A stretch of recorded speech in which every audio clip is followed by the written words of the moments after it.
Hello everyone, good morning and welcome back to my channel. সবাই কেমন আছেন? আশা করছি খুব ভালো আছেন এবং সুস্থ আছেন। আমার ভিডিওটা যে যেখান থেকেই দেখছেন তাদের জানাই অসংখ্য ধন্যবাদ এবং অনেক ভালোবাসা। আমার নাম হলো তনুশ্রী আর আমার একটা ছোট্ট পুচকে আছে। ওর এখন 12 মান্থ চলছে। ওর নাম হলো তাতান। তো আজকে টাইটেল আর থাম্বনেলটা দেখে অবশ্যই বুঝেই গেছেন যে আমি কি ভিডিও করতে চলেছি। আপনাদের সাথে শেয়ার করেছিলাম এর আগে বেবি মাসাজ অয়েল। তো এবার আমি আপনাদের শুধু বলে মানে পায়ের অংশটা কিভাবে মাসাজ করে আমার বেবির পাটাকে সোজা বাঁকা ধনুকের মতো থেকে সোজা করতে পেরেছি, তো সেটাই আপনাদের দেখাবো যে বেবিকে কিভাবে মাসাজ অয়েল করেছি এবং পাটাকে অনেকটাই ঠিক করতে পেরেছি। বেবির যখন 2 মান্থ চলছে তখন থেকেই এই মাসাজ অয়েল আমি করি এবং সম্পূর্ণ ডক্টরের অ্যাডভাইসে আমি এইভাবে করি। ইভেন কি বাড়িতে যে মাসি যে আয়া মাসি থাকে সেই মাসি ভীষণ এক্সপিরিয়েন্স একজন ব্যক্তি, তো তার মাধ্যমেও সেটা জানতে পারি। বেবিদের এই পায়ের অংশটা নিয়ে আমরা বেশিরভাগ মায়েরাই কিন্তু চিন্তিত থাকি, বেবির পাটা সোজা হবে কি না, বেবিরা বড় হয়ে কি এইভাবে বাঁকা ধনুকের মতো থাকবে নাকি। তো সব মায়েরাই আমরা কিন্তু চিন্তিত থাকি। তবে এটা প্যানিক করার কোনো কারণ নেই, এটা একদম সম্পূর্ণ সময়ের সাথে সাথে এবং তেল মালিশের সাথে সাথে কিন্তু এটা ঠিক হয়ে যায়। তবে বেবির এই মাসাজ অয়েল 3 টাইমস অবশ্যই করা উচিত এবং প্রপারভাবে যদি মাসাজ এবং ব্যায়াম করানো হয় এটা কিন্তু সময়ের সাথে সাথে একদম ঠিক হয়ে যায়। এই যে আমি এই massage oil baby Johnson massage oil দিয়ে করছি, আজকে আপনাদের দেখাবো কিভাবে মাসাজ করলে বেবিদের সেটা অনেকাংশে ঠিক হয়ে যায়। আমার বেবির পাটা এখন পুরোপুরি সোজা হয়ে গেছে। তো দেখুন, এই যে আমি সম্পূর্ণ তেলটাকে আগে মাখিয়ে নেব খুব ভালোভাবে। আপনারা একটু স্টেপগুলো ফলো করুন, দেখবেন যে এটা কিন্তু আস্তে আস্তে ঠিক হয়ে যায়। বেবিদের এই প্রবলেমটা নিয়ে চিন্তা করার কোনো বিষয় নয়। এটাকে সম্পূর্ণ আগে মাখিয়ে নিচ্ছি তেলটা। বেবির যে পায়ের যে ভাঁজটা থাকে সেই ভাঁজটাকে খুব ভালোভাবে কিন্তু মাসাজটা করতে হবে। এইভাবে ঘুরিয়ে ঘুরিয়ে নিচ থেকে উপরের দিকে হালকাভাবে ম্যাসাজ করে নিচের দিকে নামাতে হবে টেনে টেনে। এই যে দেখুন আমি যেভাবে করছি সেম দুটো পাই কিন্তু একইভাবে করতে হবে। সেম ভাবে অপোজিট পায়েও নিচ থেকে উপরের দিকে টেনে টেনে নামাতে হবে। এই যে দেখুন আমি যে করছি এইভাবেই কিন্তু নামাতে হবে আলতোভাবে। 6 মাসের আগ পর্যন্ত এই যে পায়ের যে ব্যায়ামগুলো দেখাচ্ছি এগুলো খুব আলতোভাবে করতে হবে।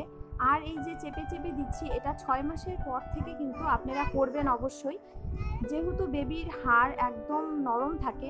তো সেক্ষেত্রে বেবিকে কিন্তু 6 মাসের আগে এইগুলো একদম এই প্রসেসগুলো একদম করা যাবে না।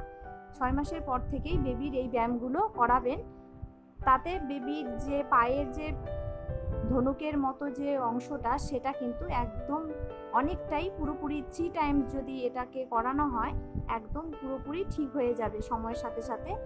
আর আপনারা বুঝতেই পারবেন 1 বছরের মধ্যে বেবিদের কতটা পাটা সোজা হয়ে গেছে।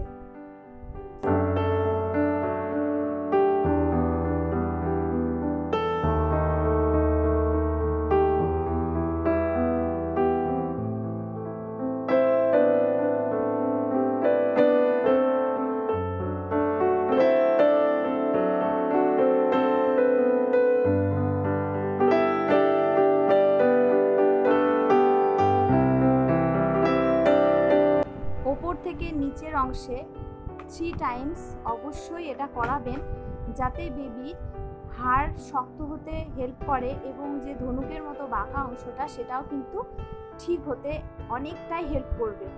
আর সেমভাবে ওই অপোজিট পায়েও একইভাবে সেটা করাতে হবে ব্যায়ামটা।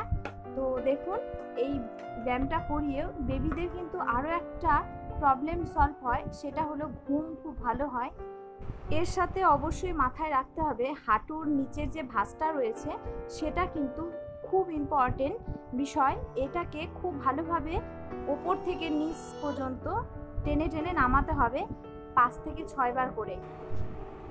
বেবিকে সোজাভাবে ওপর থেকে নিচের দিকে এইভাবে 5-6 বার টেনে টেনে দিতে হবে। মালিশটা দেখুন আমি তেলটা অনেকটাই নিয়েছিলাম, তেলটাকে খুব ভালোভাবে বসিয়ে দিয়েছি। বেবির পায়ের আঙ্গুলগুলো যে রয়েছে সেই আঙ্গুলগুলো যদি আমরা একটু টেনে টেনে না দিই বা তেল দিয়ে সেগুলোর ভাজে ভাজে যদি আমরা মালিশ না করি তাহলে কিন্তু পরবর্তীতে একদম জোড়া লেগে যাওয়ার সম্ভাবনা থাকে। তো এদিকে দেখুন বেবিকে উল্টে দিয়েছি, পেছনের দিকে উল্টে দিয়ে বেবিকে এইভাবে ব্যায়ামগুলো করাতে হবে মিনিমাম 5 থেকে 6 বার, নিচ থেকে উপরে এইভাবে করতে হবে ব্যায়ামটা। আর যে ভাঁজটা রয়েছে, যে হাঁটুর ভাঁজটা পেছনে, এই ভাঁজটাকে কিন্তু 5-6 বার ওপর থেকে নিচের দিকে নামাতে হবে। আর এই যে ব্যায়ামগুলো দেখাচ্ছি এগুলো অবশ্যই করলে বেবির যে ধনুকের মতো অংশটা কিন্তু একদম ঠিক হয়ে যাবে। আমার বেবির এখন 1 ইয়ার চলছে, তো আপনাদের আমি বেবিকে একটু দেখিয়ে দিচ্ছি যে বেবি কতটা স্ট্রং হয়ে গেছে আর পাটা একদম সোজা হয়ে গেছে। দেখুন আপনাদের একবার দেখিয়ে দিলাম। আর একটা কথা আমাদের অবশ্যই মাথায় রাখতে হবে, বেবিকে ব্যায়াম করানোর সময় অবশ্যই খালি পেটে ব্যায়াম করাতে হবে। যে ব্যায়ামগুলো দেখালাম অবশ্যই এগুলো ট্রাই করবেন, আশা করছি আপনাদেরও উপকার বা হেল্পফুল হবে। ভিডিওটা আজকে কেমন লাগলো অবশ্যই কমেন্ট করে জানাবেন আর একটা লাইক করে আমাকে উৎসাহিত করবেন নেক্সট এরকম আরও নিত্য নতুন ভিডিও দেওয়ার জন্য। যদি নতুন বন্ধু হয়ে থাকেন তাহলে অবশ্যই চ্যানেলটাকে সাবস্ক্রাইব করে দেবেন। আর দেখা হচ্ছে নেক্সট ভিডিওতে। ততক্ষণের জন্য সবাই ভালো থাকবেন, সুস্থ থাকবেন।